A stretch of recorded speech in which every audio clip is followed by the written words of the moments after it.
A very, very, very good afternoon, everyone. Thank you so much for joining us on the NSSF monthly webinar. Today we talk about wills and trusts. To very many people, they have been asking me, and they've been meeting me and asking, "You're going to talk about death. You haven't even talked about enough of life, and you're talking about death." Yes, we are going to talk about the cause, not the cause of death, but what comes after death. Will our wealth go to our next generation? My name is Apolomboa. I am your host this afternoon, the headmaster of this class. For every 2 hours, every month, we decide to congregate into a class and just go to study about money. And today we are going to talk about money now, money after we pass on. Yes, we have been doing the getting of the money. What happens, when we pass on? What happens to our money?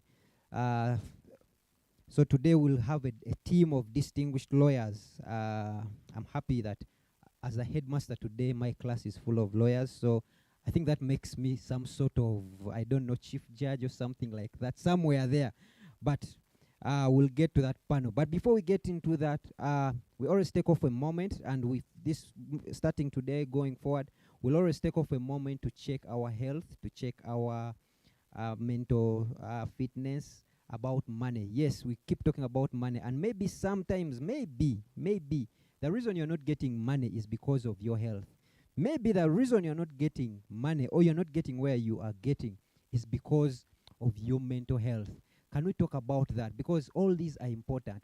You will not benefit you for you to have so much money and have so little to use it because you are rendered insane. We have also seen wars between sons and fathers, where the sons are saying that my father is no longer able to execute his duties on the financial ground. I am cleverer than him. What causes that? What brings that? Allow me to invite an expert on this field to just introduce this in these next few minutes. Ruth, kindly join us here and talk about mental health and wellness before we get into the gist of today. Ruth. Good afternoon, ladies and gentlemen. I would like to tell you that there is a big psychological component to money. And I would like to say that the cross-generational wealth is mainly dependent on the amount of psychology that is implied while you plan for money, get money, and pass it on to other generations. So why the mental health or the psychology component? I would like you to know that cross-psychological resilience is very, very important for intergenerational wealth. Okay? So I want to say this. What I would like to give you a small preamble and say this, that psychology is connected with investigating the human mind, human behavior, and human thoughts. And also, these thoughts produce behavior, and then behavior produces habits, and habits produce characters, which influence the generations that follow, both financially and in any other way. So one's relationship with money is therefore a major psychological phenomenon that will determine what will happen through the generations. I want also to say that then, if this is our preamble, what next? What does resilience mean financially? What does intergenerational psychological resilience mean? And I want to say this. It means that we are influencing behavior around money.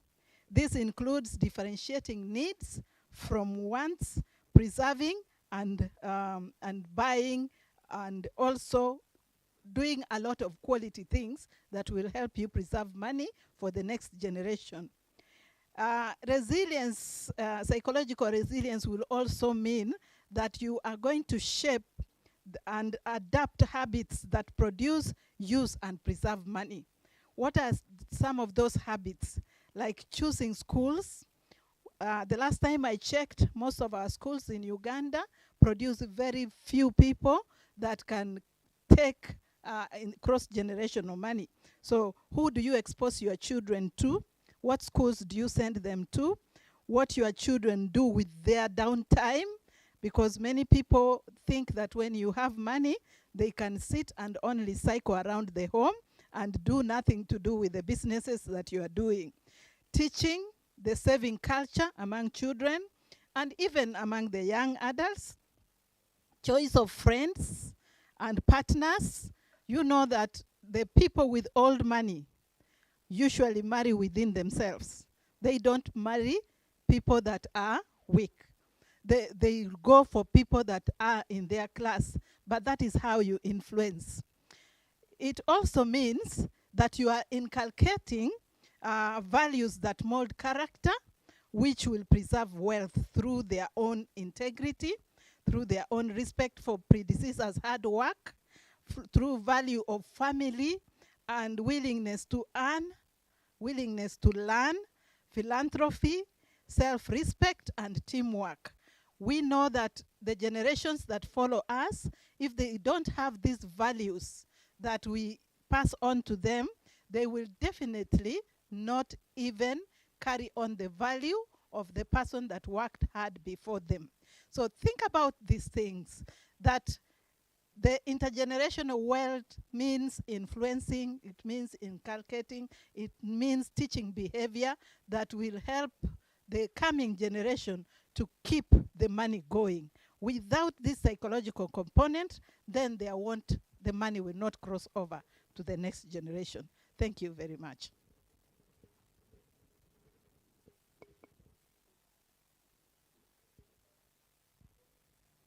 Thank you, Ruth. Thank you so much. Think about influencing. How does your money influence while you are on earth and after you leave the earth? A story is told of a gentleman who made his will back before I was born. Don't try to calculate when I was born, but back before I was born. He gave it to someone to keep it. That person that he gave the will to keep died. And it was stigma for someone to come up and make a will. And when he gave it to someone, they thought it was the curse that caused the other person's death. So this person now moved the will, because this one had died, gave it to another one to keep. Also that one died, and gave it another one to keep. Also that one at some time died. So when he approached me to keep his will,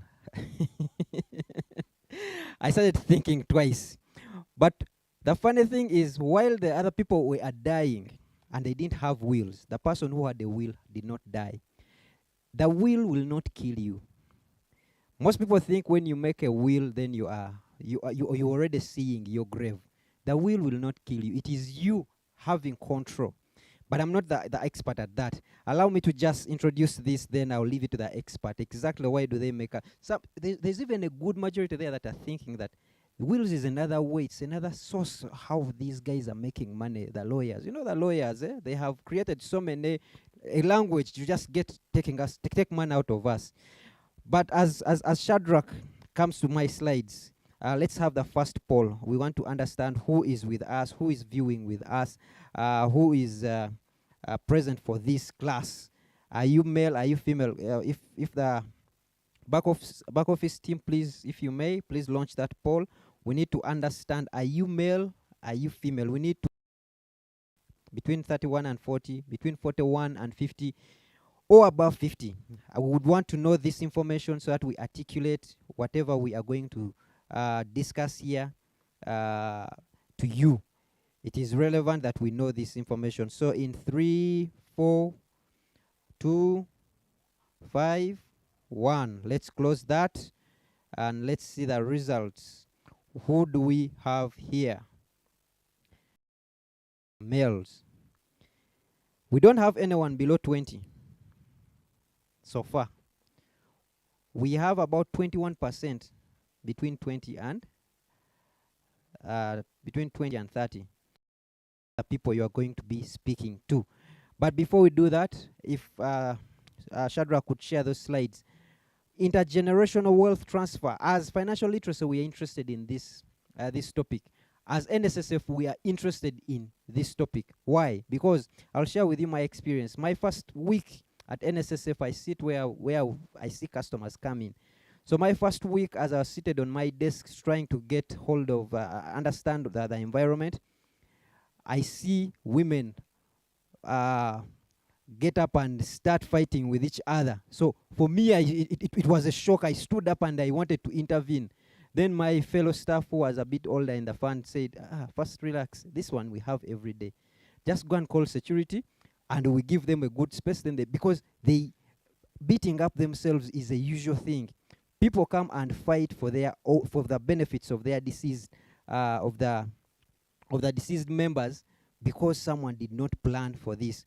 People always find out how that someone had children outside wedlock when they come to NSSF. So I have seen this, and it keeps haunting us. If someone has lived an honorable life, they have earned money, they have gotten money, why can't they have this money be passed on in peace? So intergenerational wealth to us is a key component, and we hope that the panel today will do justice to it. Global statistics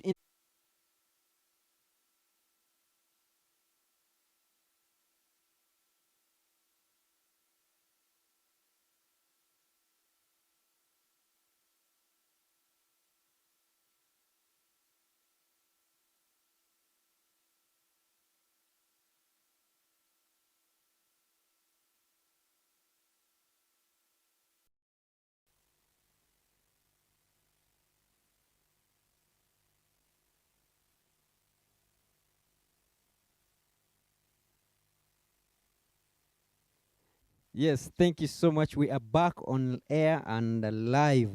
Worry not, we hadn't gone anywhere. We just thought that it was a very good time to take water, but also take it away. We don't want to do it in front of you, so we are back. But without delaying, I just was sharing this statistic, and I'll stop at that so that I can bring in the panel. The number of young adults that is making wills globally has gone up. In Uganda, we couldn't find a number.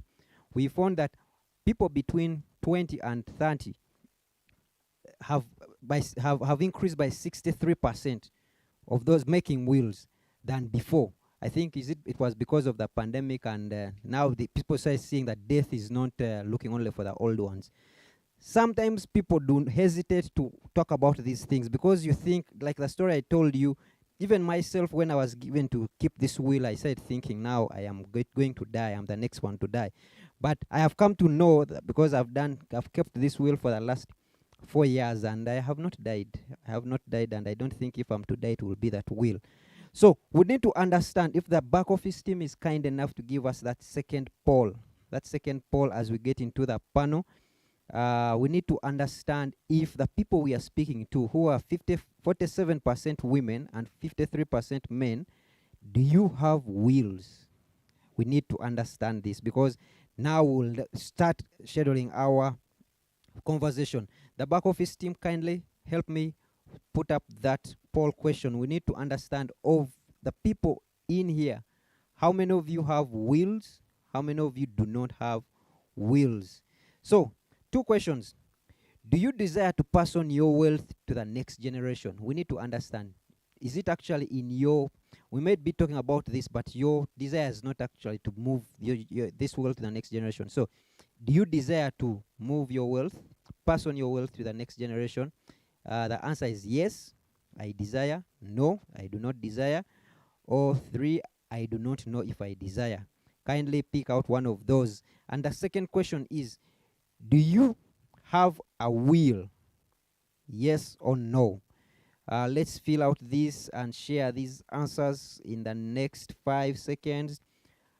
5, 6, 3, 1, 2. Pull down the question and let's have the answers. What have the people said? Do you desire? And these are the answers to the panelists. We ask people, do they desire to pass on their wealth to the next generation? 97% said yes. Yes, they desire to pass on their wealth to the next generation. 2% said we don't know. And only 1% said no, they don't desire to pass it on. And then we asked, Do you have a will? Then the tables were reversed. 88% do not have a will. 2%, but 97% desire that their wealth goes on to the next generation. Today, I am not, I told you I have our land friends, and I am only feeling like the Chief Justice, but I don't have shoes heavy enough to introduce them. Allow me to just introduce our Corporation Secretary and Head of Legal at NSSF, to invite and Agnes to invite and introduce the panelists to discuss this issue. 97% of us want to pass on wealth, 88% we do not have wills. Agnes, over to you. Thank you so much, Apollo, and a good afternoon to our audience. Apollo has introduced a subject for discussion this afternoon, intergenerational wealth transfer techniques. I think I'm safe enough to remove this. Thank you. So for context, I was looking at some numbers from the fund, because before we talk about wealth transfer, we must have the wealth to transfer. So what Apollo and his team spend most of their time doing is to educate our members on ways of making wealth. And now, after all the effort that they've made, we get to a point where we need to stop and actually think about, so what do we do with all this wealth that we are generating? So I was looking at some numbers from the fund around our benefits that we've been processing for our members over the last 3 or so years. And I was intrigued by one number. So we have various benefits. We have the age benefit, which you access when you make 55 years, or withdraw when you're 50 and haven't been in employment for a year prior. Then the survivors benefit, when our members unfortunately pass on before they can access their benefits, and other benefits, invalidity and all that.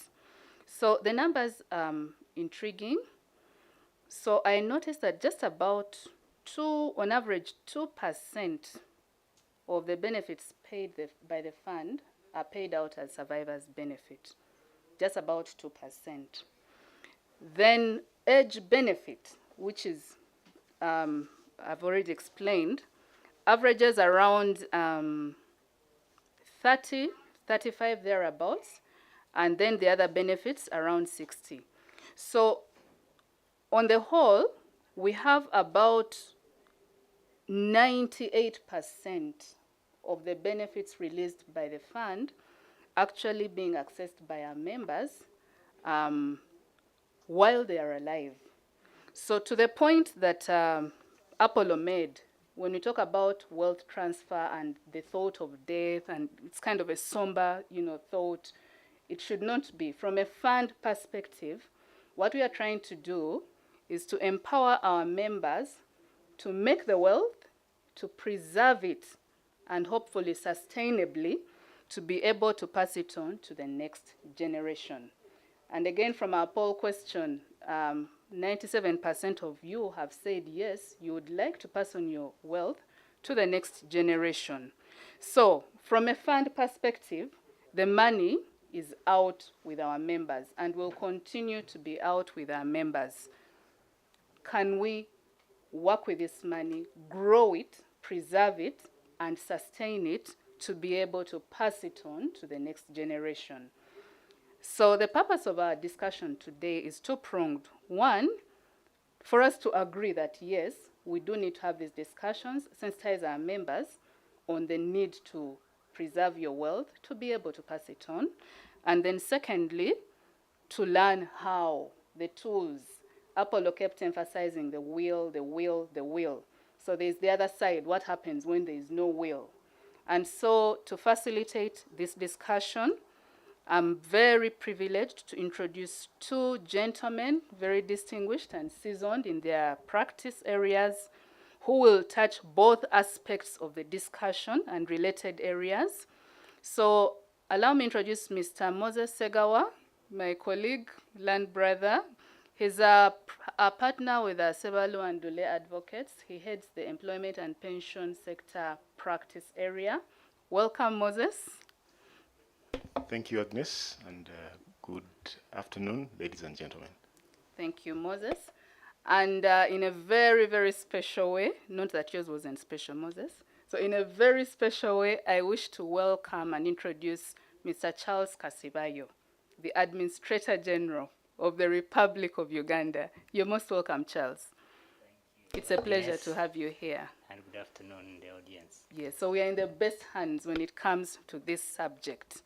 And so without much ado, I would like to ask you, gentlemen, what is your understanding of intergenerational wealth? Starting with you, Moses. Thank you, Agnes. Interesting question, and I am tempted to go a little far beyond the present. If you may indulge me, I would like to trace this phenomena to as early as could be. And when I think about it, I am reminded of the first story that we all know in the good book, Genesis, where it says God created heaven and earth. And, you know, everything that we know, you know, wealth was created, you know. And what's interesting is that wealth was created before man was. And soon after, families were created. Adam and Eve were created. So what's interesting is that wealth pre-existed man. That's an interesting reality. And when we fast forward, you know, to present day, we realize that the wealth that God created has more or less, you know, been, you know, it's moved across generations, and man has been, or families have been transmitters of this wealth. So the question is, how have, you know, Adam's descendants, you know, managed to transfer the wealth that God left on the earth? Because today, I think this wealth still exists, you know, but how has it been transmitted?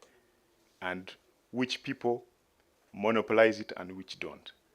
When we go to the, you know, Oxfam, you know, wealth indicators, they tell us that we have about 2,000 billionaires to date, 2,000 billionaires. And that just shows you that some people have something they know about preserving wealth or concentrating wealth in their hands, you know. So us on this side as Adam's descendants, you know, how much of this wealth have we concentrated our side? And I think we're not doing too well. So the question comes, what are we missing, you know? What tools have those who have managed to concentrate it to their side, what tools have they been utilizing for them to harness that wealth? But even amongst those 2,000 billionaires that exist today, who actually dominate about 60%, who have the same wealth as 60% of the rest of the world, which is a really unfortunate, you know, in an equal situation. But even amongst them, most of those 2,000 billionaires have only become billionaires in the first generation, in this current generation. Only a few have managed to inherit wealth from before. So when we talk about the Jeff Bezos, the Elon Musk, the Gates, they have the same problem that many of us have. That is the worry to convey their wealth to the next generation. You know, their wealth is untested, in other words. But there are some families that have mastered this art and have managed to keep wealth in families for over 500 years. We have, as a near example, is the House of Windsor, the British royal family. We have the Rockefeller. We have the Westminster family, the Duke of Westminster, who actually today is, I think, the youngest billionaire. And I think it's useful to just explore what have these families done. You may say the royal family of England has had it easy because they have the crown. They can use the crown to transmit wealth. But how about the Westminsters, the Grosvenor family? What has it done? The Grosvenor family owns most of central London, about 500 acres, but they've had this property in their family since about 1677. And they've not sold even an acre of it, but they've been transmitting it from generation to generation up to date. The estate is worth about 10 billion pounds. So what secrets have they mastered to ensure this reality, you know? Because I think they are well tested, even much better than the Gates of this world, because they've managed, they know how to keep it. And I think one of the things that they have done is some of the things we will explore today. The tools of estate planning. In fact, there's an old Irish saying that most wealth families are always worried about. That is, it's called shirt sleeves to shirt sleeves in 3 generations. In other words, the first family, the first generation works so hard in the villages to make some money. They eventually make it, have children, pass on that wealth to the next generation who live in cities, spend the money and finish it all, and the 3rd generation goes back to where the 1st generation started. So it takes 3 generations to wipe out that wealth. That's the worry of most wealthy families. But in Uganda, we may have the reverse. It may be shirt sleeves, from shirt sleeves to shirt sleeves in 1 generation, because the Ugandan experience has been that, you know, you have a family or an individual starting out in the village. That's many of our parents, not all, but some of us, that's the experience. You have your old man started out, you know, in the village, worked and studied, you know, got a job, made some money, you know, during their working life, they had a job, they managed to displace poverty during their working life. And then once the job ends, they retire, and then the income they had is lost, and they have to go back to the village. So they start from where they ended. So the shirt sleeves analogy seems to be in one generation in the Ugandan context. So we have a scenario where in the Western world, they seem to at least, you know, manage to suspend poverty for at least 3 generations. But for us, it's within the same generation. And so the big question that comes is, what are the families that have managed to preserve wealth? What have they done? And one wants to make sure you make as much wealth and also pass on some. And one thing that seems to come out clearly is that these families have mastered one thing, that wealth has 3 dimensions. 3 dimensions. And what are they? The first is the human resource element, human capital. That for a family to exist and preserve wealth for so long, you first have to have the next generation. You have to have numerical advantage. You have to have numbers. I think in Uganda we are doing well on that aspect. We are doing well. Most Ugandans, at least, on the human capital element in families. I mean, the average size of families in Uganda, I think, is about 6. I'm not quite sure of the number, but it's a good number. You know, even we beat the Western side, the Western world. But that's not the only. In fact, if you see like the governors, they've always made sure that there's always a next generation.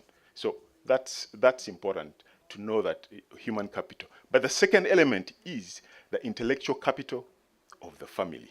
The intellectual capital of the family. The quality of those members that you have in a family. The quality of the members. The know-how, the skill that the family has, the secrets the family has, or the positives that it has, the education, that X factor that differentiates one family from another. What is it? And that's what many of the families that have made it have emphasized this. This is the greatest element of wealth, that know-how, that X factor. And I think even in the Ugandan context, we have some families that have mastered this. You know, wealth is not really about having too much money, but it's about being, you know, being good at something as a family and making sure that skill continues across generations. I think we have some examples in the Ugandan context. When I was growing up, you know, I used to hear of the Blick family, Paddy Blick and Arthur Blick, you know, and even during my own generation in terms of in the 90s and 2000s, I think even up to now, I still hear of Blicks being champions, you know, and even their kids. So 3 generations of national champions. That's wealth. That's wealth, you know. It just shows that that's wealth. There's something that the Blick family is doing, you know, that has ensured that there's a continuity of a phenomenon, So once you have that kind of element, you will definitely realize the next element, which is financial wealth. But touching just a little more on the intellectual capital of a family, you will see that, it doesn't necessarily have to be sport. There are some who may be given to vocation, or like, in my pastor, I go to Watoto Church, and my pastor has been, his family has been ministering in Africa. They are missionaries in Africa to the 6th generation. I think his children now are the 7th generation. They've been missionaries in Africa all those years. You can see that there's something that the Skinner family does to make sure that their progeny will always be ministering. There is that something, that X factor. That is family wealth. It doesn't necessarily have to be monetary. So, I think those elements are a good example to just show us that before we even go into the tools, you have to have a definition of what is wealth to the family, and the determination that the family is going to exist beyond the current generation. I think I'll stop there for now. So thank you so much, Moses. And I like the fact that you've brought out the other aspects. You mentioned the 3 dimensions, the human resource element, the people, the numbers, the intellectual capital.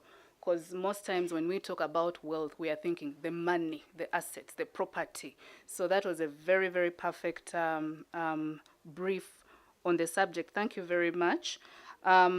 Before we delve into the crux of this issue, as Apollo has hinted at us, Charles, would you want to also comment on this? Any additional perspectives on intergenerational wealth? Thank you, Agnes.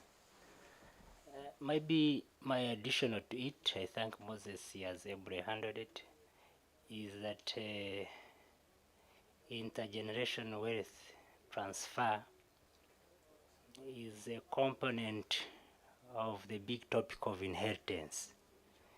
It constitutes in our Ugandan law around 76%. Because intergeneration transfer of wealth, you are looking at your children, grandchildren, and great-grandchildren, nieces, nephews, in that descent way. But there is also an element of the other percent that you could look at your spouse, your wife, your husband. You are the same generation. In our intestate law, before it was nullified, she's entitled to a certain percentage, which is 15%. And dependents, who could be your father, grandfather, 9%. So that one is mainly for their maintenance and being at a good level of life. But now this one of 76 is supposed to live on. Moses has accrued it from the Bible. They say lawyers are far from God, but where God was saying, go and subdue the world, using that wealth. But even in the law, when God was given command to Moses, I think it's Numbers 27:8-11, he says, you shall say to the people of Israel that if a man dies without leaving a son, the wealth, the inheritance will go to the daughter, and if he has no daughter, it will go to the brother. And he said that will be a requirement of law. And in Proverbs 13:12, we have not come here to preach, but we are giving it its historical phenomenon that a wise man shall leave an inheritance to his children's children. 13:12 Proverbs. So it's an old biblical aspect, but it also in our traditions.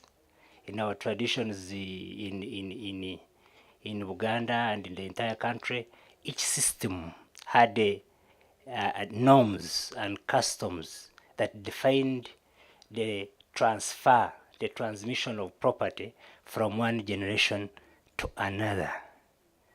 Actually, some customs like here in Uganda, they preferred the will, which Apollo was emphasizing. And they had their traditional proverb, afanga taramye walumbe yabigaba.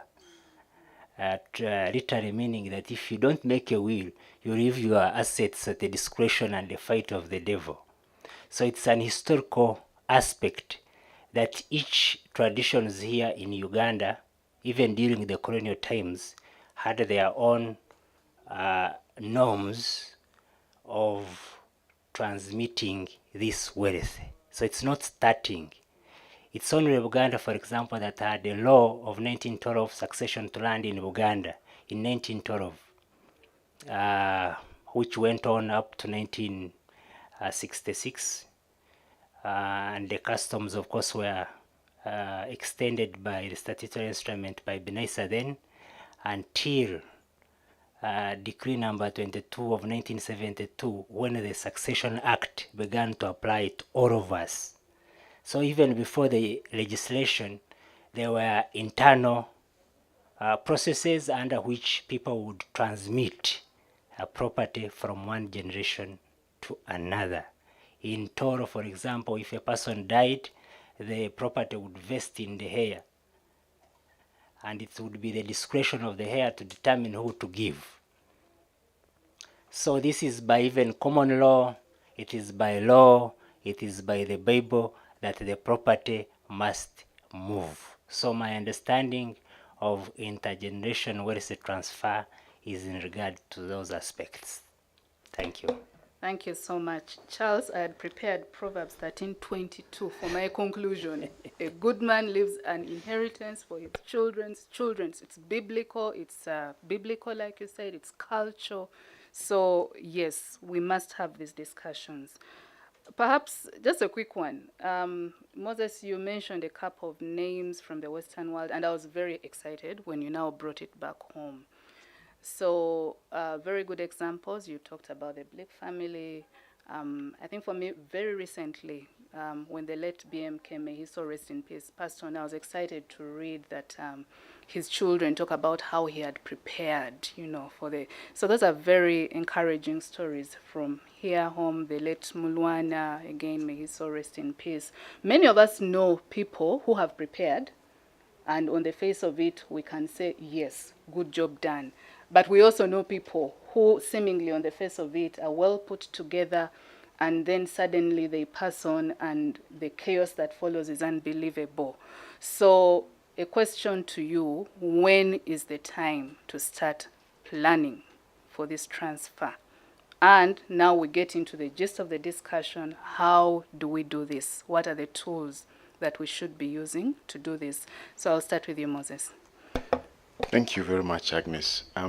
When is the time? I will start with when is the time. I think once we have the understanding of what wealth is, and as we've said, it's three-dimensional, I almost may dare say that, it may actually be too late for you to try to transmit your wealth by will. I think it's fair to say. Why? Because a lot of what, especially the intellectual capital of the family, has to be in motion once the children are born. Once you have that next generation, you have to begin training them in the ways of who you are, of what is most important, of what skill set that is unique to the family, or that differentiating factor. So I think on the three elements, when do you start to prepare? I think it's as soon as possible, as soon as they are born, possibly.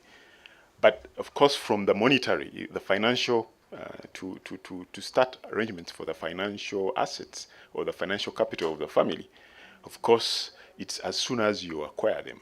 And if they are kind of legacy like businesses, you always have to have a plan in place for succession, because businesses require a succession plan.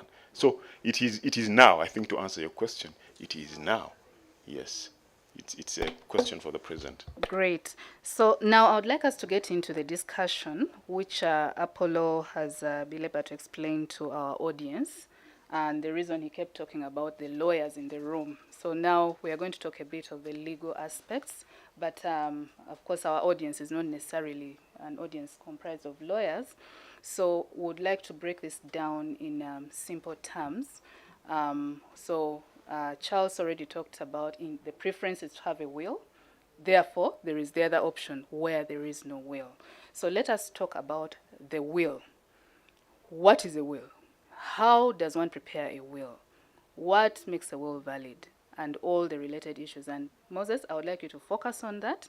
Then we shall flip it to Charles, and he will come in now in his capacity as Administrator General and talk about the intestate side of things when there is no will. So Moses, go for it. And now we want the detail. Thank you. Thank you, Agnes. This is rather exciting. In as far as when we talk about wills, I don't want people to think about death. It's really actually talking about life. And Agnes, if you may allow me, I know you've asked me to start with wills. I would like to request that I deal with all of them, or the variety of them, because the tools of estate planning, the will is just one of them. You know? Absolutely, Yeah. absolutely. So let's start with the will. Okay. And then the reason I wanted us to start with the will, just to flip it to Charles, then we come back to the other tools, okay? Okay. Yes. Okay. Thank you. All right. Thank you. So the tool, the will, as a way of transferring wealth is really a legal form that is has a lot of statutory pronouncement around it, because it has huge consequences. So what is a will? I think it's fair to start with the definition, and the legal definition of a will is I think I'll put it simply. The statutory definition will not be very helpful, because we'll use big terms which will not we'll have to explain, even though I know I am in the safe hands here of the owner of the process. But put simply, a will is a legal document by which a person expresses their testamentary intentions, or put simply, who expresses their wishes about how their estate and affairs should be managed upon their death. Now, a will has to take a legal form. There are certain things that have to be done for a will to be legal, one of which is that a will has to be in writing. There is a possibility for some wills not to be in writing, like for soldiers, I think.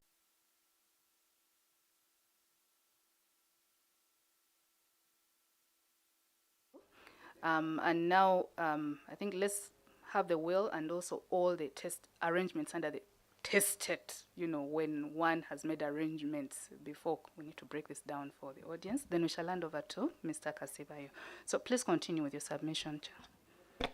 Thank you.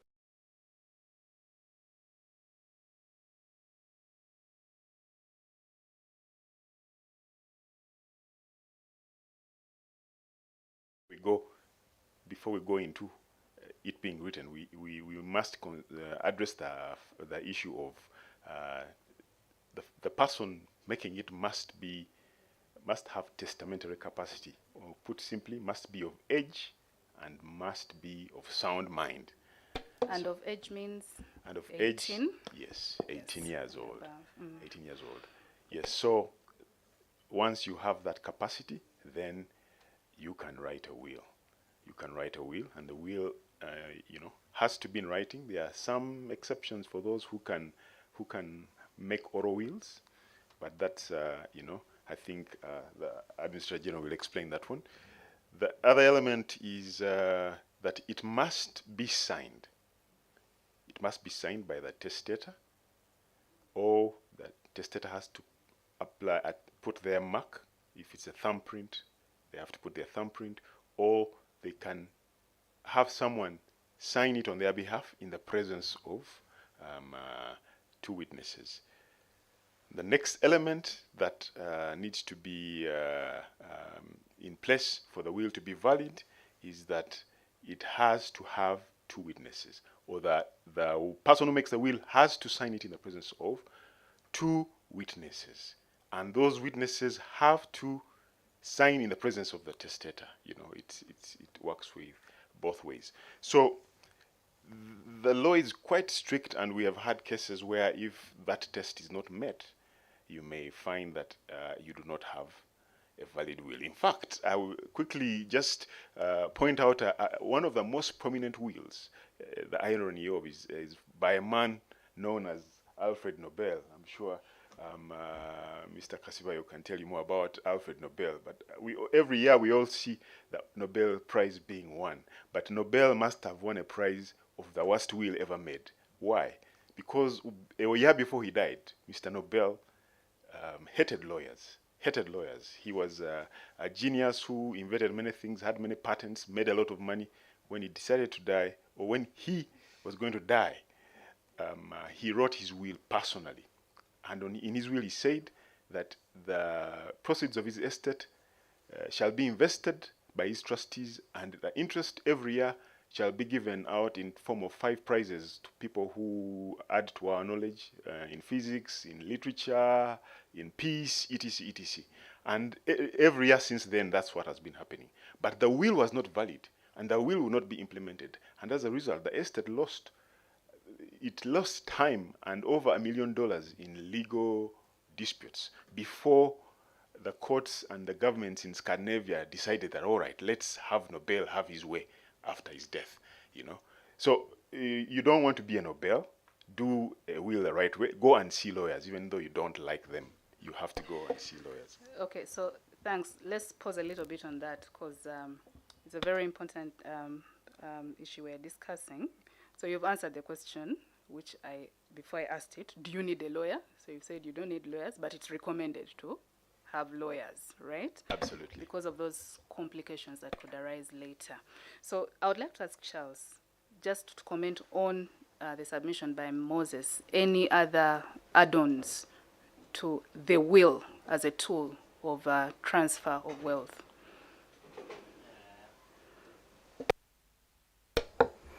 Thank you, Agnes. I think Moses has brought out the basic legal requirements that even if you are not a lawyer, as long as you can sign your will, a written document, and have 2 witnesses or more, but the minimum one must be 2 witnesses. Now, because in exercise of your will writing, you exercise testamentary freedom. You have all that discretion within yourself to decide on how you will your property, how you will give it out. So the subject is within you to see what you write. And maybe for more pertinent concern is that you can also give out property to persons who are not our ordinary beneficiaries, children, spouse, dependents. You can give Agnes 20 cows in your will, even when she's not related to you. So the will also allows a person to exercise that testamentary discretion, and that if a child is above 18 years, in law is not a dependent. You cannot leave the one who is a dependent out of the will. So there is that element of exercising your discretion, that you can give a friend a benefit in your will. But the basic one, which even some lawyers forget, is the witnessing part. You find the lawyer, the testator has endorsed his signature on the document, and the lawyer stamps and signs Moses Segawa and leaves it. One signature. So that one is a basic requirement, but the rest is just your wish, how you want, and you know it. And estate planning, you know how you want your things to look after your death. Maybe Moses talked about privileged and unprivileged will. Now here we are basically concerned with unprivileged will, which Moses has ably explained. Now the other one, which is called privileged will, that is a concern of the armed forces. And the armed forces, when you are at the battlefield or at the sea fighting. That's the only law exception it gives you. Not that I'm a general and that I made an oral will or wrote a letter how your property would you want it to be bequeathed. So that exception of privileged wills apply to when you are at the battlefield. They are firing and you say my land in Bugolobi will go to Agnes. That's a will. It does not even need to be written. That's called privileged will. The majority of our wills which we are concerned as ordinary people are the unprivileged will, which Moses has explained. Okay, thank you, Charles. I would have loved to unpack that further, but time is not on our side. Moses, I would like to come back to you to very quickly go through the other tools. Then we'll go back to Charles, and I would like you to be thinking about when a will is contested. That is where you will start from. But Moses, the other tools, please. Thank you. Okay, thank you, Agnes. I'll pick it quickly. So the will is the one that is, the probate side. There are those tools which enable the testator avoid probate. Probate is the process through which a will is confirmed. You go to court, and the court stamps, and it is enforced like a court order. The will is enforced like a court order. But the direct opposite of what can be done in terms of estate planning to avoid that process, which can also be lengthy sometimes and may have some elements of contestation, especially knowing that the legal standard or the requirements for a will are very high and some people may not meet them. So one of those things that can be done is to alienate your property during your life. So some of those tools can be utilized, and one of which is the trust. Trusts can be formed or created in law. A trust is simply a vehicle which is used by a testator to give property to a third party to look after it on behalf of his beneficiaries, named beneficiaries. And this is a vehicle that has been used, especially in the Western world. In fact, it is said that the best gift that England gave to the world was the law of trusts, because it is very effective in catering for vulnerable people. Now, how do trusts work? That's, I think, a discussion for another day. But put simply, it is a vehicle that is used. But what is important is that the property must pass during your life. It must pass. If you are to avoid probate, the process of, court, it has to pass during your life. A good example of this process is the Mandela will, Mandela's will. Mandela made a will, but before that, he had created 3 trusts: the NRM Trust, the Mandela Family Trust, and I think another one. And what he did is that he gave all his royalties, the money coming out from his books, to the trusts. And the trusts had, he instructed that they could give about 10 to 30% of the proceeds to the ANC, you see. So you can see the trust is a vehicle that you can employ, but you have to do it during your life. In some sophisticated countries, there's what they call the testamentary trusts, but those are complicated, and I think Mr. Kasibai will tell you that one, you will still have to go through the probate process. So if it will not help you if you make a testamentary trust, a testamentary trust, and yet want to avoid probate. The other element which I think is important for married couples is the joint ownership, especially of the marital property. I think this is a tool that you can employ because it enables you to avoid the process of transferring land or having to let your spouse, when you pass on, to apply for letters and yet the house you are living in it together. So joint ownership is one way in which you both own the title together, but in law there is something they call survivorship. The other party to the ownership is entitled to receive the residual or your share in the estate once you pass on, automatically, without anything else being done. it transfers automatically.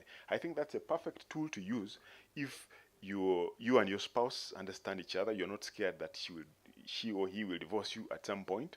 You know, instead of putting that property in the will and suffer probate, so that during the time of probate your wife is going through a process and expending stamp duty and all those things, you can use this tool. I think it's very effective, and very few people use it. I haven't come across many such arrangements, but I think these are arrangements that should be employed by this generation. The next two are gifts during the lifetime of the person. And we know some people who have a lot of property, and they have decided in their lives that they're going to give it to their children or to X, Y, and Z. You know, in law we call it gift inter vivos, but simply means the gift during your lifetime. So why wait for you to die to give your property to children? You know, if you're not using it, there's some property which you know you'll be giving to your children. Give it to them during your life and complete the process. Sign the transfer, whatever it is, and put it in their names. So that is a tool that can be used. It's effective because it will make sure that those properties do not go into your estate or and suffer probate. Again, you will avoid going through the process of probate to if you give it during your lifetime. And then the second last tool is that one of gifts in contemplation of death. This, in our jurisdiction, you're only allowed to do this in respect of movable property. You cannot do it in respect of land. Maybe your car, and I don't know if cows would pass, but you know, you can give them away, but they will not be used by the other party until you die. Yeah. So that's also another tool that you can employ.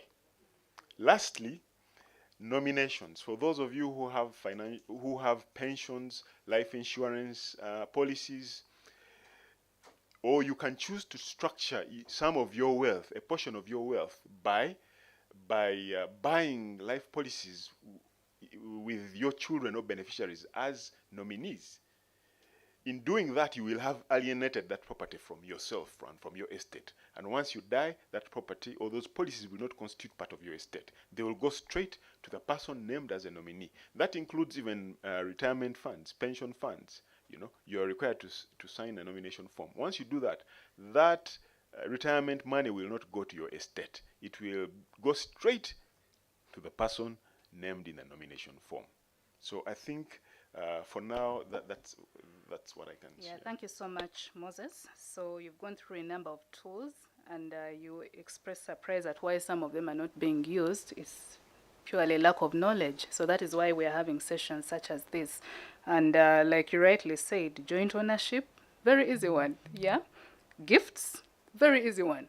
So away from the wills, like appeared to be the context of the discussion, I'm sure our audience is excited to learn that there are all these other tools that can be used to transfer wealth. So thank you so much. So Charles, back to you. What happens when a will is contested? Under what circumstances would a will be contested, and what happens? And I know that this is your area. So over to you. Thank you. And therefore, how do we avoid getting into such situations? Thank you, Agnes. Maybe I would want to supplement on one tool which Moses has articulated. The tool of co-ownership of land under the RTA, the Registration of Titles Act. That has two concepts to it. It has what they call joint tenancy and tenants in common. Now the concern of Moses is in regard to joint tenancy. So when you register yourselves on a title, you register as joint tenants. Therefore means that the survivor takes it off. If one dies, the other one will take. And it does not require any application of letters or probate. So, however, in our context in Uganda, most people don't understand these two concepts. You find children are also registered. One of the favorite sons is registered as a joint tenant. And when he dies, the son takes it off and the family is taken by surprise. So I think people should be educated much to know these two concepts, joint tenants and tenants in common. However, tenants in common, the survivorship principle does not apply.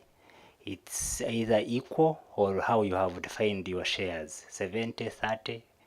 But the important one which can transfer ownership is the joint tenants. That's a very good clarification. So Yes. again, just to be sure, so when it's a tenancy in common, the portion applying to the deceased would then Revert to the to the estate. estate. Yes. Yes, and be handled accordingly. To the succession law. Thanks a lot for that clarification. Yes. So back to the contested wills. When does eh, this happen? How do we avoid this? When a will is contested, but even before, maybe another element we didn't talk about is a will naming executors. Now, these are the people who put it, who implement the will of the deceased. You name them, and they are even exempted from my processes of the Administrator General in accordance with Section 5 of the Act, Administrator General's Act. They have an automatic right to go to court and get probate. So the executors, when you are making a will, get people of integrity, respected citizens, and name them, whom you wish that they will do your affairs. Maybe one, maybe two. But in most cases, some wills are written in our local languages. And there seems not to be a specific word. Maybe you, Moses, you'll give me one specific word, which means executor in Uganda. In most cases, they say Omkuza, who could be a guardian or a caretaker. So there has not been a specific word. So I think we need to educate our people, maybe to write a sentence, aliteka munkora edamiriang, something like that, because our English and local language differ. Sometimes you find our local language is richer and English poor, or vice versa. So that is important, that a will, in order not to disturb your people to labor in other processes, they should name the executor. However, if a will does not name executor, then the Administrator General has to sit to the family and choose the administrator by issuing them a certificate of no objection. Or if they die before the appropriate time for implementing the will. Say you name people in your will, they die before they predecease you. So the same process of taking the matter to Administrator General applies to have them given a certificate of no objection, and they apply with the will annexed for implementation. However, if the will is contested, because our levels of fraud in Uganda now are very high, there has been many attempts for people to forge wills. And a will is very, very important document. A will now disposes the estate of BMK, may his soul rest in peace. A single document. However, I must note that we are trying to entrench it more in our process of amending the law. Our law has also suffered like your NSSF bill. We're at the final stage, but that will be for another day. For the more entrenchments we are giving to the will, like signing every page and putting address, because at the moment, even if you put a mark, you fix your mark, without even putting your name or a will, you become a witness. So there has been many cases where a wills in now, because of forgeries that are taking place, people are attempting to forge these wills. When it is forged and an application is made to our office, we look at it. There are situations where somebody brings the will, but it's not witnessed. That's an invalid will. Definitely the process will go like the person never left a will. But when it is forged, forgery, depending now on what the contestation is about. If the contestation is regard to forgery of signatures, because they do it, then there we involve the police to do an investigation, the handwriting expert, to make a report. Then even the people who uttered it can be prosecuted, and the normal process can go on for intestate succession. If it's about capacity, then that is a matter of court to inquire into and find whether the testator had capacity. Because there are persons who could have mental sickness, illness, but there are intervals when they are okay. So the law allows them during that interval to make a will. But now that will be a matter that can be inquired in by court to find whether the person at the time he made that will was of sound mind. This includes also people rush at the last moment when the patient is terminally ill and they force them to sign the will. So that is also a matter that court can find out whether, depending on what this person was suffering from, and expert of doctors to testify whether that person had the capacity to know what he was doing and he was not being coerced. If it is a matter that the person was coerced, because when you are making a will, you must exercise your freedom, your free will. If it is a matter that the person was coerced into making this will, it's also a matter, counsel, that calls for evidence. What was this element of coercion that was on the testator? So it's basically the forum is with the High Court to inquire into that matter and make an appropriate finding. If they find it invalid, they declare the deceased that he died without a will. Thank you. Thank you so much. And to our audience, kindly please send us your questions, inquiries, so this gentleman can respond to them. Let's take advantage of the expertise we have in the house. So, Charles, Yes. now flipping it over to the intestate side of things, which is really your core mandate as the Administrator General. So in the event that a person unfortunately passes on without a will and without all these tools that Moses has talked about, what happens? So at this point, I guess you tell us about your mandate. What do you do? It's an opportunity for us to know about you, what you do, and we'll take it from there. Thank you. Thank you.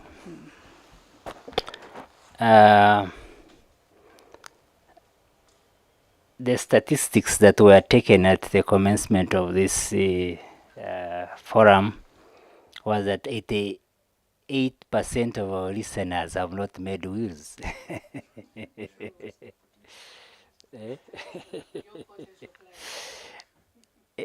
Which is very unfortunate, both by our background, the preambles we created, both biblical and custom, is opposed to that.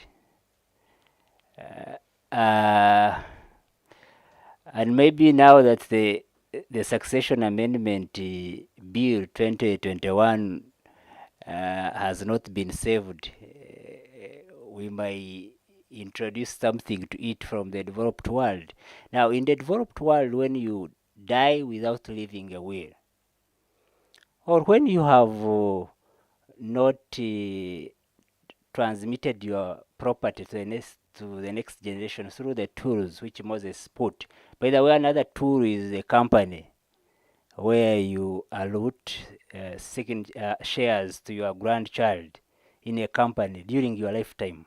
Maybe what is coming out clearly in our discussion now is that this intergenerational transfer of wealth is done in two aspects. One, during your lifetime, and after death. So the trusts which Moses ably explained was that you make them during your lifetime, and you ensure that there was passing of property to a new beneficiary who could be your grandson or your son. So transfer of property can be during your lifetime or after death. So in the developed world, almost 90-something% die testate. They leave wills, properly defining on how their estate will be after their death. But in Uganda, like the statistics at the beginning of this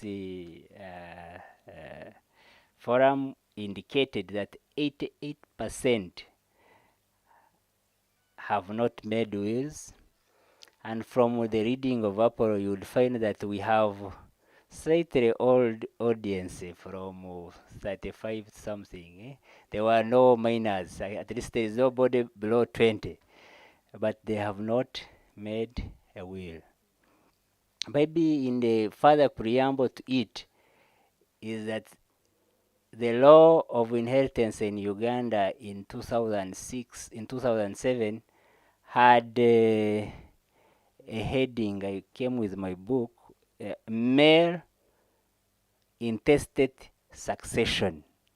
The headline to the law that provided for sharing of property of a person who has not left a will, if I am to simplify the language, is that it was saying it was providing for male intestate succession.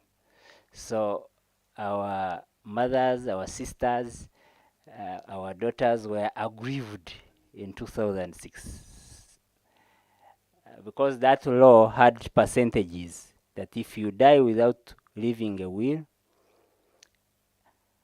9% will go to your dependents, 15% will go to your spouse or spouses if there are two or more, then 1% the heir, and 75% to the lineal descendants.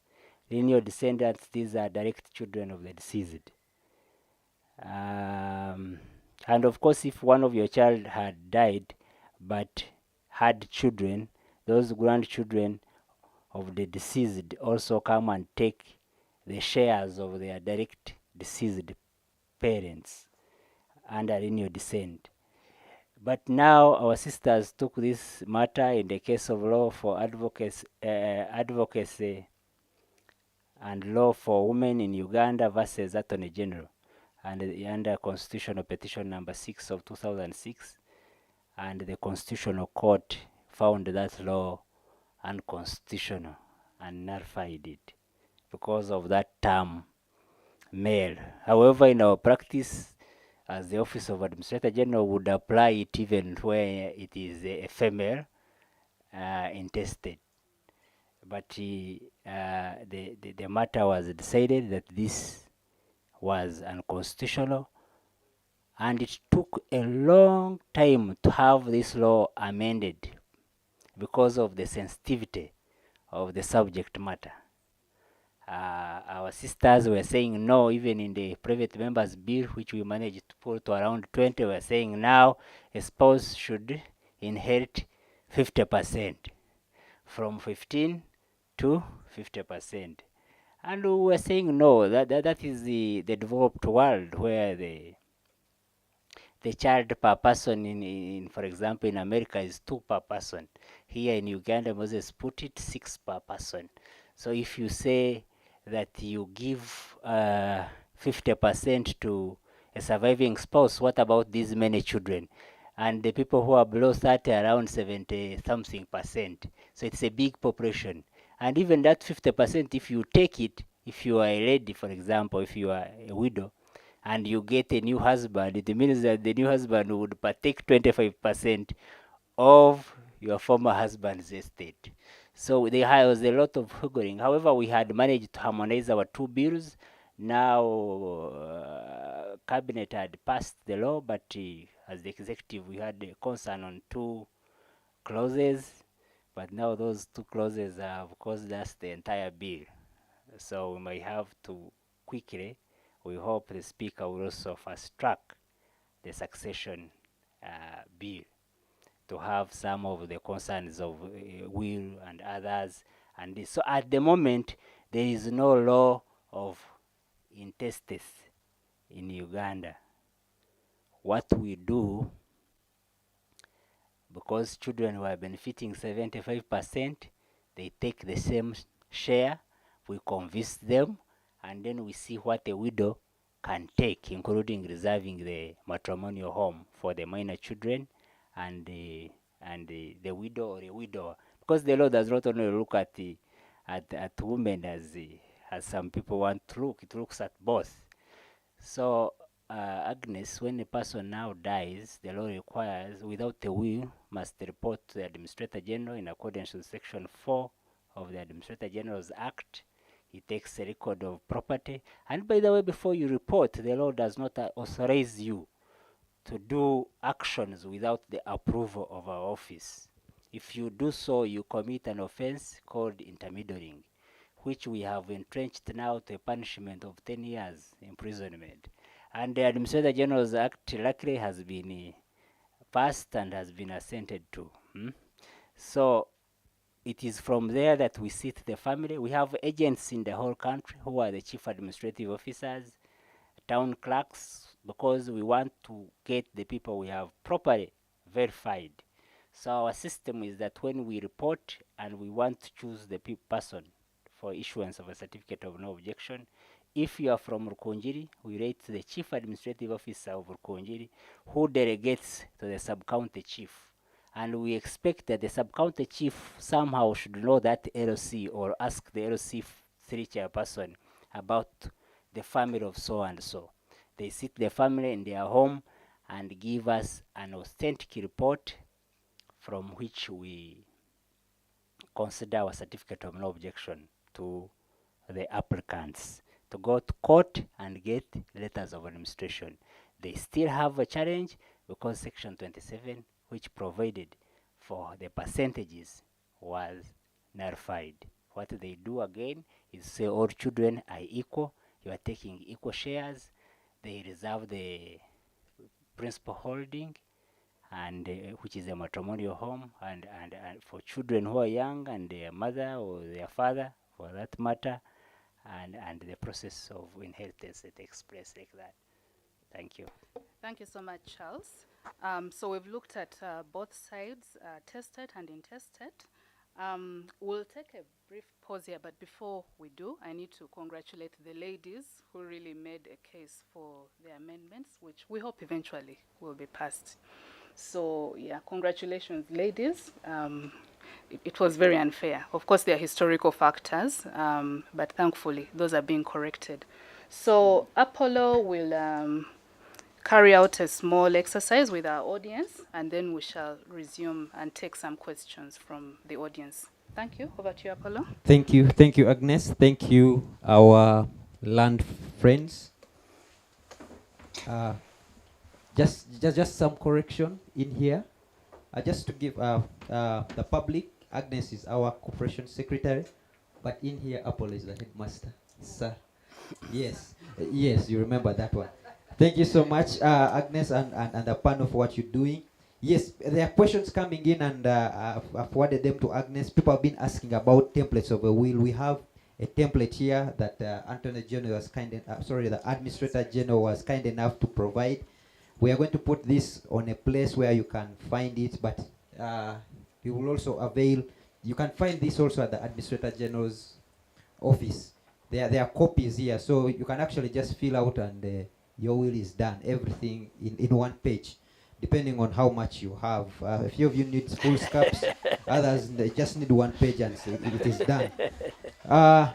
We need to understand, wills have been discussed, but we want to understand if the ladies are good enough to give me my third poll. Why aren't we working? Why aren't we, do they say, making a will? Why aren't we making wills? If you are kind enough to share the third poll, please. Why aren't we making will? What are your reasons for not having a will? What are your reasons for not having a will? And in there we are saying, is it that you do not know that you need to have a will? You do not know how to make a will? Is it that you're still young? Is it that it is expensive for you to come up with a will? Is it that you are not sure of how to use it? Is it that it is you don't have the time?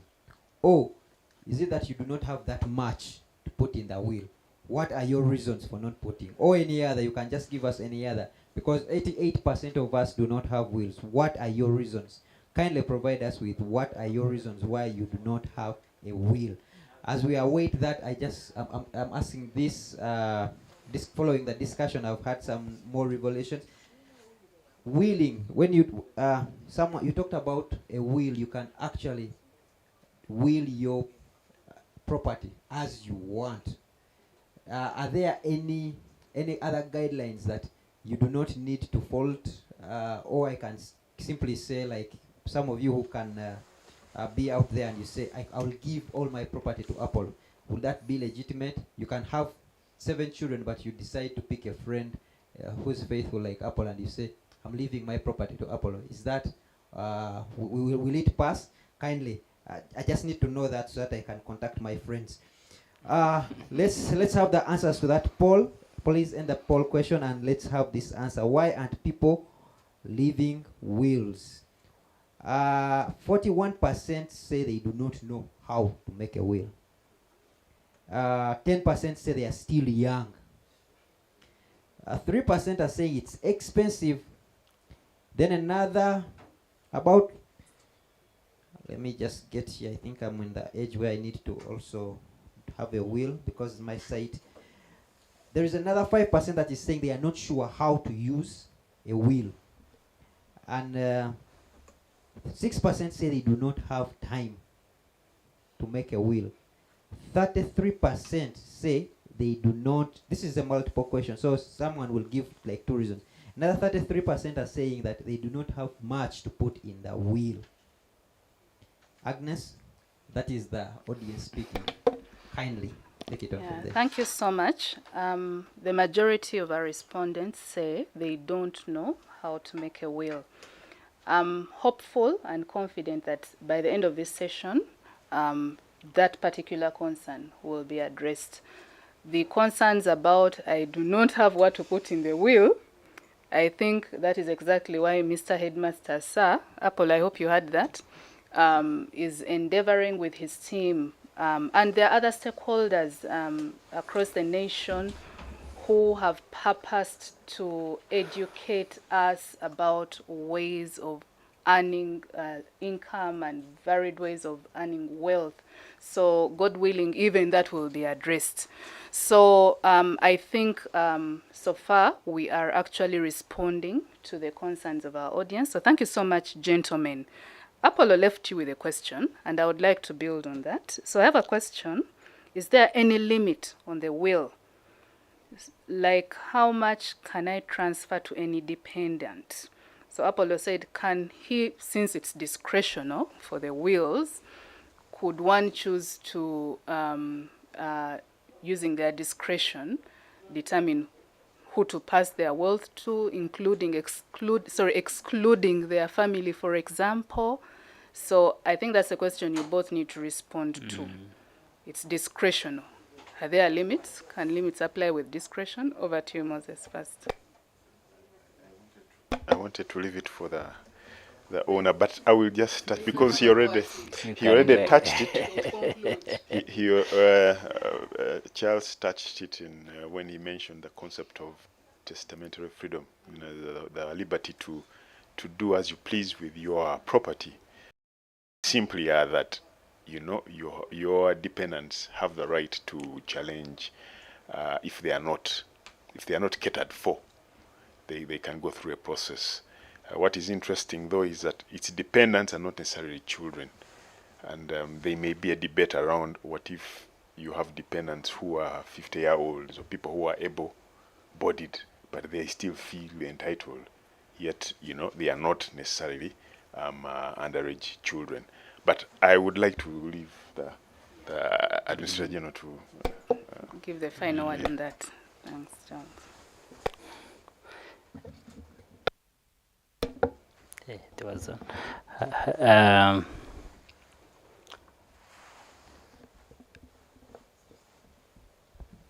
as the law is as it is now, there is that freedom. However, when we were amending the law, which has gone with your bill also, we checked that testamentary freedom and said you will not have that freedom on the residential holding. Residential holding is that home that you call home. Amaka.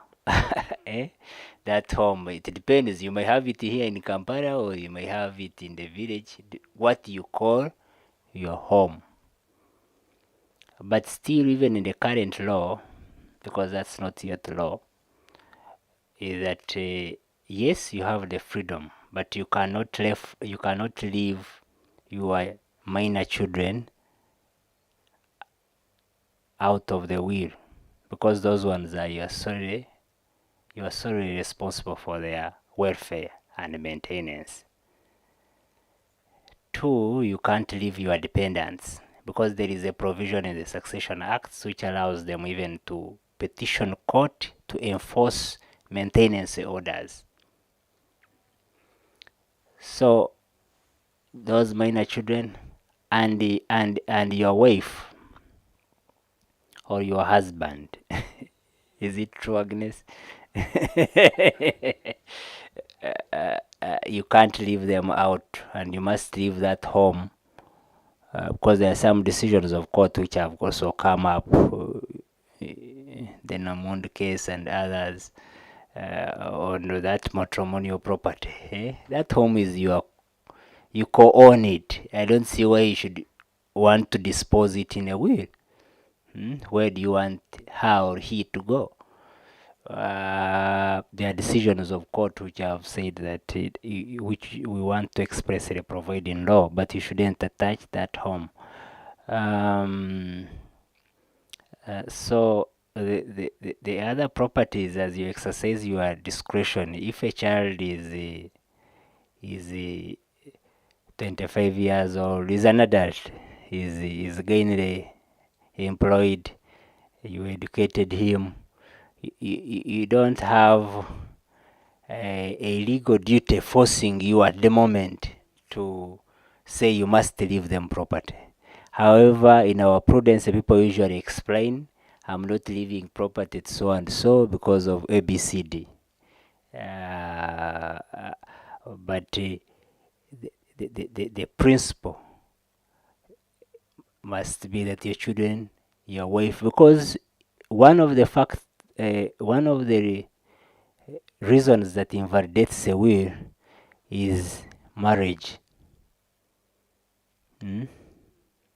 If you made a will in July this year and you married on 30th August this year, your July will is automatically invalidated, because the law presupposes that you'll have corresponding obligations on your new acquired wife, including children. So the wife is also a very important subject. However, there are English cases, and I think court reversed them. There are those people who have, like the Moses case, he has put the Nobel matter. But there are others where they have attempted to bequeath their entire estate in a trust for the benefit of a dog. for to be taken for pleasure, for holidays, and but the courts have said that's not a subject matter contemplated as a beneficiary in accordance with the succession law. The transmission of property to intergenerational transfer, either upwards the degree of kindred, how you relate to people. I don't think that the dogs are part of that. So the testamentary freedom exists, because you can even decide to, like in developed world, most people bequeath properties to their, including in accordance with your Proverb 13:12. They actually bequeath most of their assets, almost 80%, to their grandchildren. They say, you, the direct child, I educated you, I have seen you grow, you have employment, I am not sure at the next generation. And the law allows you to jump your son and give it to your grandson in a will. And also the intention of that is to maintain the preamble which Moses Ebre created. How do you maintain this wealth? Because now even your grandson knows that as he acquired it, he will also pass it to his grandchildren. So the wealth and the names and the legacies continue, and people handle it with care. This was my grandfather's property, which he left for me. I also want to leave it to my grandchildren. So you find that the property exists and people handle it with their care.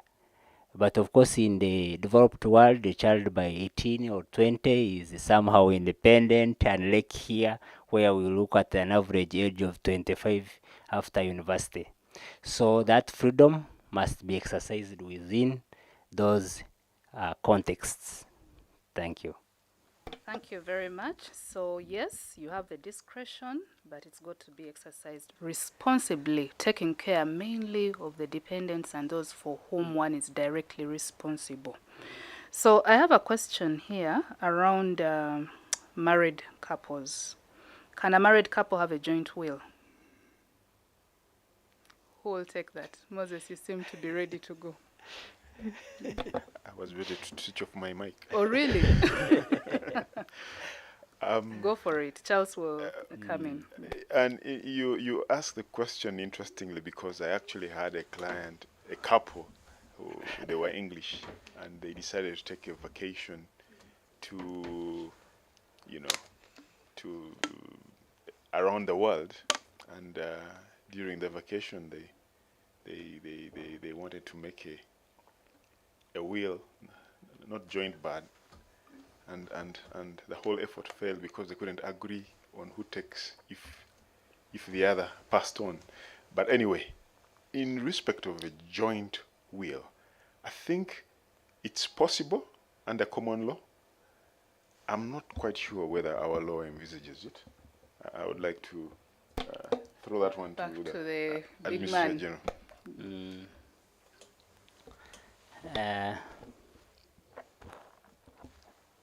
Our law here, I think Section 50 of the Succession Act, of course, provides who can make a will.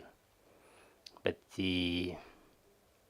first of all, we have a challenge generally. Maybe that's what is bringing that. In Uganda, when a man dies without leaving a will, the surviving spouse, who is a widow in most cases, assumes that the entire property is hers. And when she's about to die, she writes a will of the entire estate. It is a very common practice. However, matters of society and families are sensitive. Sometimes you look at the equity and read in lines and ignore some things. But in the strict interpretation of law, that would be an invalid will because her entitlement was only 15%. But it has been a common practice even in very prominent historical families where widow made wills after the many years of the demise of their husbands. But in this context of Ugandan law, the law, first of all, the law, of course, it's also an English law. This concept of not giving much privileges or equal treatment of a female is not, it is historical. It is even in the Bible, like that chapter 27, verses 8 to 9, it says, when a man dies without leaving a son, that's when the daughter would be considered.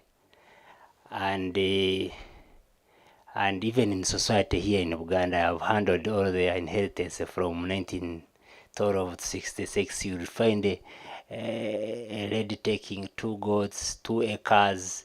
Actually, if a man died without leaving a son here in Uganda, they would go and choose a heir from the clan, and that person would take almost 80% of the estate.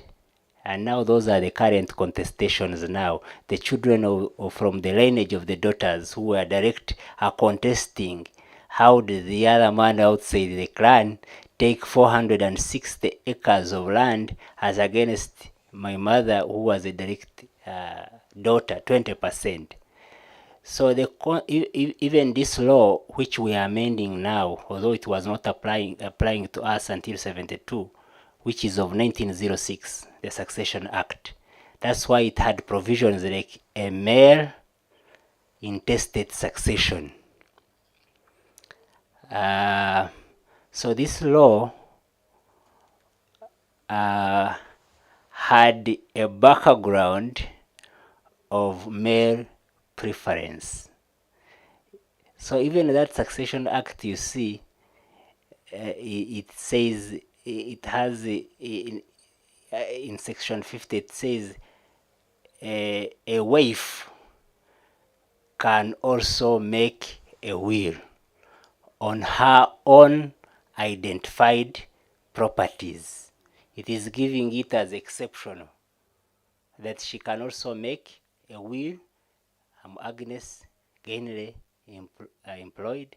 I've acquired my plot in Ntinda without the husband's hand, and you have registered it in your names. You can make a will in your own capacity, but it is giving it as a less capacity. So that said, because now the law looked at the male and went on to qualify the widow. Here you cannot commingle them, because this is an individual transaction.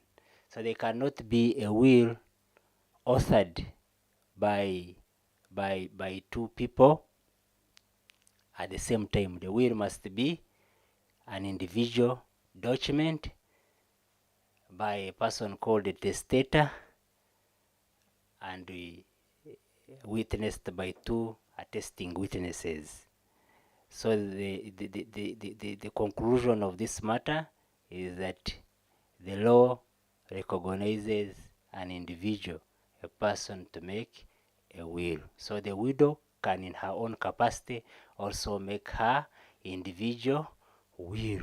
However, if they are registered joint tenants or in common, they can make a transfer of property jointly to Moses by them signing at the same time. But contemplating to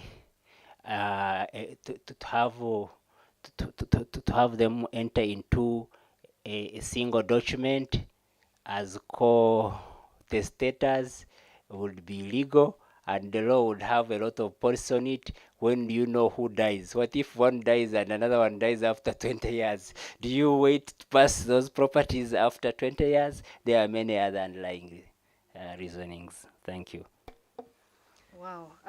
Listening to you as a lady, I think I don't even have to say how I'm feeling. But that said, it's good to know that progress is being made. And that for our listener who asked about the template for a joint will, I think now we have the answer. There is no such template. Okay, can we talk about custody of wills very quickly?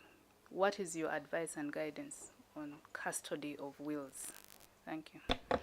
Yeah, I think custody of wills is a very important subject, because a will is a very important document and should not be loosely, handled.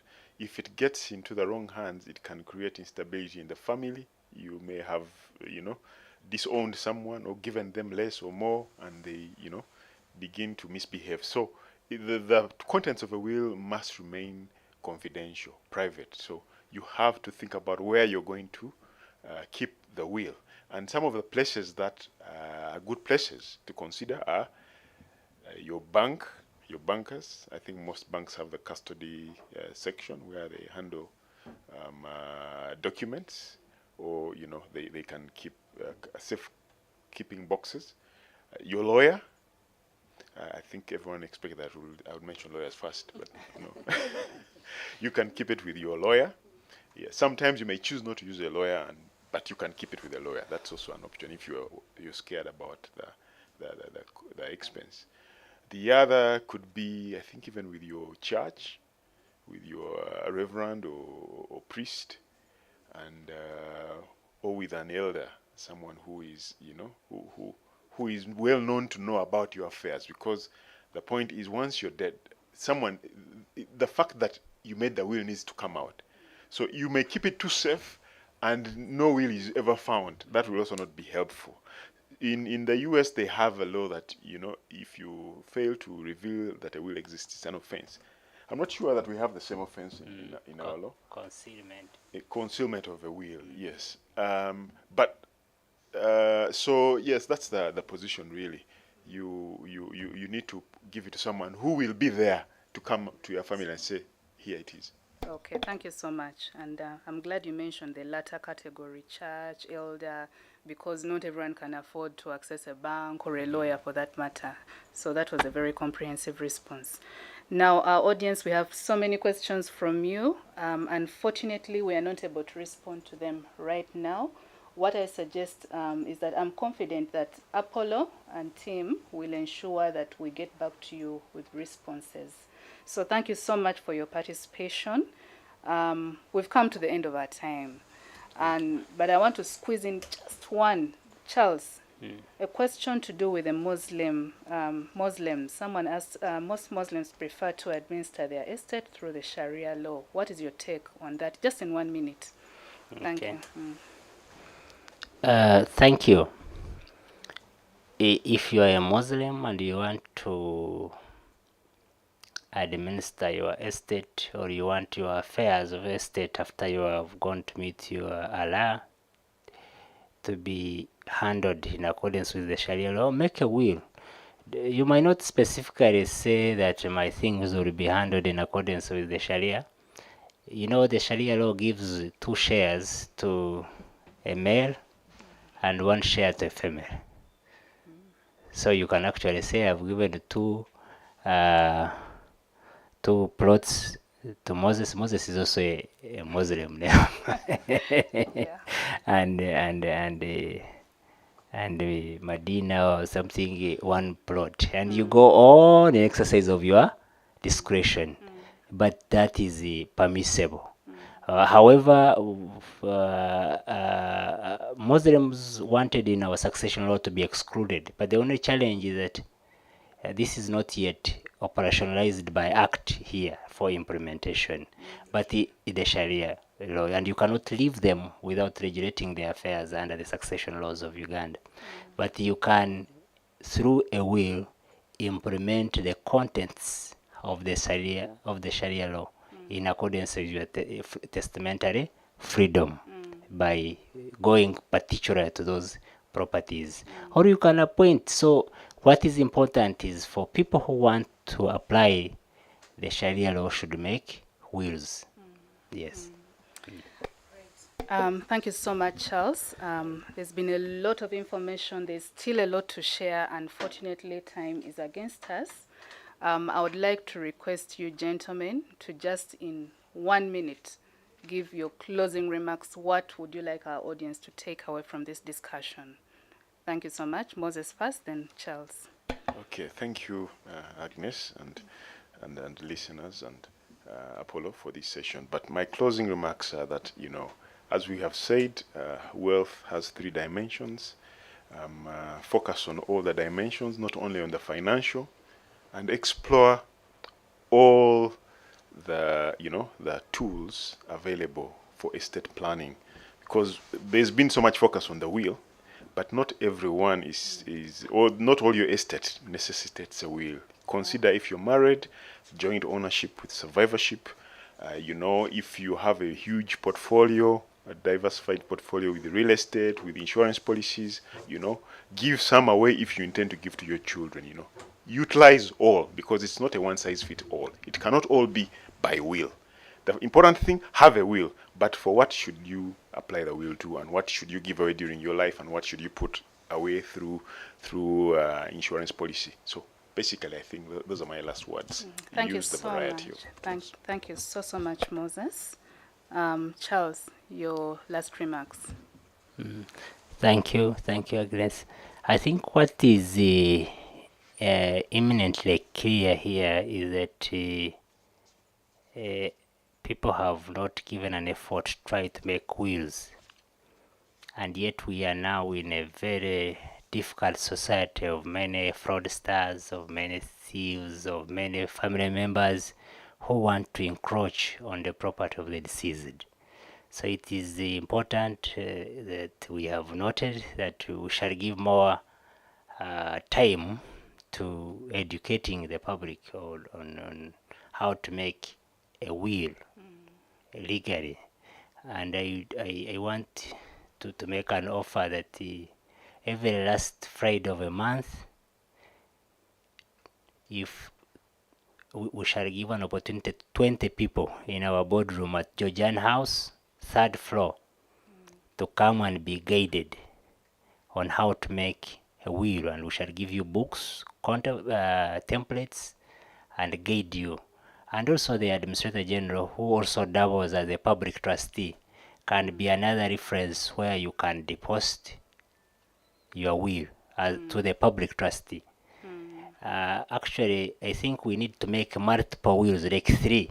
You give one to Agnes, to Moses, Administrator General, even the Register of Court can keep a will, so that at least if one loses memory or dies, one can know that I also have this copy. So it is important that people make wills. These fightings we have seen, and actually another statistics is that the majority of people living together as wife and husbands, the majority are not legally married. The majority, I want to make this clear. And it is very embarrassing to find somebody has spent with you 30 years, you have never gone to formalize any marriages. And those who actually formalize them also double. He has married customary, then he picks another lady and takes her to church. The other one adduces evidence. So there is a need to define our affairs and also protect these people we love, we so-called that we love. How can you love somebody and you spend 40 years without taking them to church? So there are many cohabitees, and the law, our sisters have endeavored to have it to go through parliament, but it has not been a success. So it is important that people make wills to avoid these fights, to avoid the people who want to take advantage, to avoid accusations in court, accusations at the Office of Administrator General. Define your affairs. I end by saying, Afanga taramye, warumbe yabgawa. Thank you. Well, thank you so much, Charles. And on behalf of our members and audience, I wish to thank you in a special way for the offer you've made. We've all had every last Friday of the month. Whoever needs guidance on how to write a will can visit Mr. Charles and his colleagues, Mr. Charles at Amamu House. Yes. The contacts can be availed other than the physical address. Apple, I think we can give further particulars on that. And from me, really, it's to thank you, gentlemen. Wow, what sharing. I think there's still so much more that we could have talked about. The point you ended on, the issue of marriages and all that, that's another day's discussion. Really, I think we need to have a session for that, yeah? We're just we are definitely going to host you here, again, without a doubt. So thank you so much for being generous with your time and with your knowledge. We started out with 2 objectives. 1, to confirm that there is indeed need to talk about intergenerational wealth transfer. And I think it's clear, even from the questions, that our members and the participants also agree that it is necessary. We also set out to share the tools of how this can be done. And I think we've done a very good job of that. Thank you, gentlemen. So on this note, I would wish to thank the audience for your participation. Thank Apollo for giving us the opportunity to have this discussion. and encourage our members to continue attending these sessions, who would like that slowly, one person at a time, to change our world, and also, God willing, one day become the examples that Moses was sharing in the Western world. We can transform our society. We sure can. Thank you so much, and I wish you a nice evening. Over to you, Apollo. Thank you so much. Thank you, Headmaster, sir. Mr. Headmaster, sir, Thank you so much. Agnes, thank you. Moses, thank you, Charles. We will surely, we are going to arrange these clinics. We are going to, let's have them as clinics. Our team will put up something, and we shall be sending you those names so that you don't have people stampeding to your office.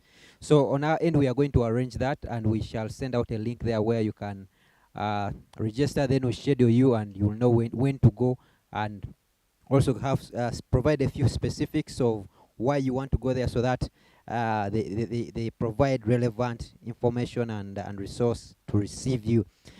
I want to thank that gentleman again and thank Agnes, but before you go away, there is homework. And Agnes, I also want to give you this opportunity to invite people for the AGM in your capacity, our annual members meeting. I want to give you then the gentleman, you need to leave us with homework, a book. Each of you can refer the audience to read for their own knowledge. First, Okay, thank you, Apollo. So to our distinguished members, we have our annual members meeting next week, Wednesday 29th. It will be a virtual meeting. So we encourage you to attend the meeting and get information about the fund's performance. You'll be hearing from our new board chairman, the managing director, the auditors, and most importantly, you'll get to hear that statement that we always wait for at this time of the year from the minister. Our members know what I'm talking about. So that will happen next week, Wednesday, 29th. Please register. The links have been shared on all our communication channels. Please register, please attend. And I am sure that you will learn a lot about the fund, and we look forward to having you there. Thank you very much. Over to you to tell us about your books. I'll also can't wait for next week minister's statement. But yes, that's a hard one, but I'll just go with the nearest I can think of. On top of the Bible, I will say maybe Outliers, Malcolm Gladwell. Yeah, I'll recommend that. Thank you, Moses. And Charles? The microphone. Yeah. I want our audience to read the succession law of Uganda of 1912 to 1966. Definitely. Because it is not taught in any law school, yet it managed land in Uganda from 1912 to 1966. Thank you so much. We'll catch that. We'll try to find that. Is it on Google? I hope it is on Google. People will definitely find that. From NSSF, from the financial literacy team, Anna, Jackie, and Natch out behind here making this thing happen. We thank you so much for taking off these 2 hours to convene yourself into a class and trying to understand things from our from the perspective of the experts. From myself, I say thank you. From the crew here live stream, from the panelists, we also thank you. Allow me to thank the panelists again, and allow me to feel, before you go out, feel like I was your headmaster. The administrator general, a senior partner, and exco. I think this is exco. She signs my check, but today I am the headmaster. Thank you so much, everyone. Catch you next month when we talk about family businesses. We shall have a panel for you talking about family businesses. Until then, have a great evening. Thank you.